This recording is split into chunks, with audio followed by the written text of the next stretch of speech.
Yo ballers, this is Kicks Contest, I'm Lyocha Matras Fly White. You've been asking for this review for quite a while, and we finally made it. Today we're gonna test Puma MB01. Let's go!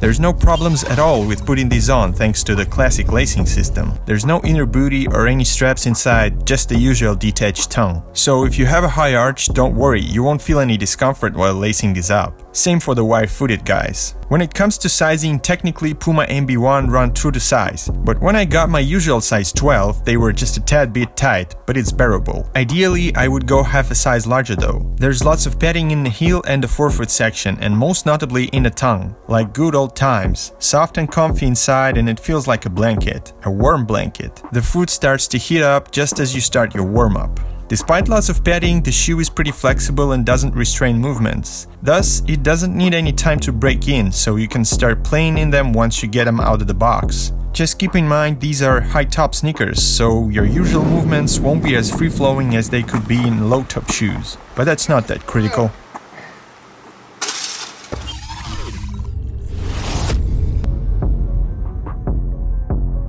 MB01 midsole features nitro foam layer, which was used on Puma Fusion Nitro sneaker. At first I thought the cushioning was pretty good, until I dunked hard, like here. I felt impact in my heel area, so next time I decided to hang on the rim for a little while. That's no wonder because the foam layer is kinda thin under the heel. It was thicker on the Fusion Nitros, but they were unstable because of it. This layer is enough for cushioning in the forefoot, and the court feel is pretty good. Overall, the cushioning is okay. You have to jump really high and land really hard to feel impact. If you just run or play basketball or just jump over hurdles, the impact protection is decent. So if you ain't a crazy athlete that dunks on every possession, you don't have to worry about cushioning that much.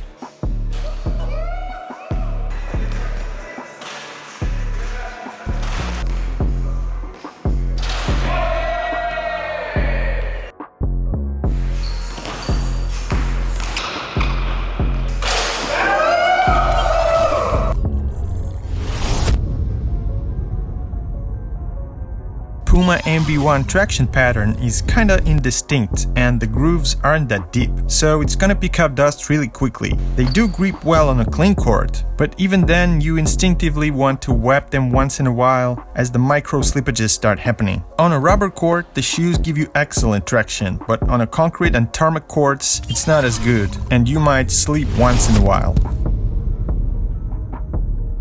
Even though it's a signature model, the materials are pretty basic and not very functional. Just mesh and fuse. Kinda boring, I guess. Yeah, there's a pattern sewn on, the stitches are neat, and the overall assembly quality is pretty nice. The midsole has these X-like TPU side panels for stability and containment, and that's basically it. Oh, there are metal eyelets for the laces. Okay. And, there are those letters here and there, rare and all that. But, how can a shoe be rare when every other guy has them? Yeah, I know it's about mellow, but, you get what I mean. Each shoe weighs 483 grams or 17 ounces for size 12, which is not bad considering these are high-top sneakers with lots of padding. Durability-wise, these don't look like they're going to get destroyed very quickly. All the stress areas are properly reinforced, and the shoe as a whole is pretty sturdy, and the outsole looks capable of handling it outdoors.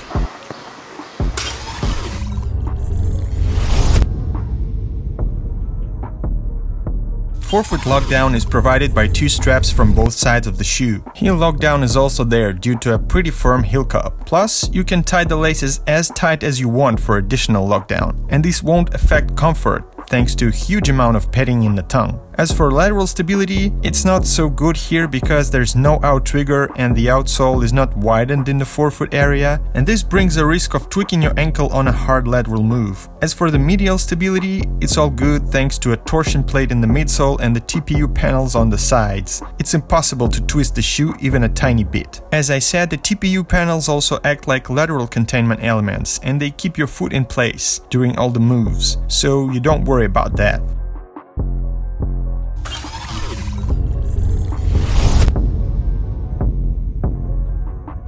All in all, Puma MB01 is a solid B. It didn't fail in any of the major criteria except maybe the materials that could be better. This is a decent performance basketball shoe, but not excellent. What causes concern is the direction this line and the Puma basketball as a whole is heading. I mean, when they start pouring huge amounts of money in marketing but not in working out a new technology and materials for performance sneakers. As a result, people want to buy these sneakers not because they're comfortable and safe to run or jump or play basketball in. People want to buy these sneakers because they're advertised everywhere. Lots of pictures with meloball, and because Puma gave it to all the sneaker YouTubers out there, all the events they hosted. So now people are like, oh, everyone is playing in them. Now they must be fucking awesome. At first I had sympathy for Puma MB01s, especially the purple colorway. But now with all the hype going on, when every other comment is like, when are you going to review Puma MB01? When I'm in a gym with 6 other guys and 3 of them got the Puma MB01 on and the 4th guy in the locker room says he wants to buy a pair, I'm not so sure, because performance-wise the shoe is okay, but kinda average, and all this hype just makes me mad.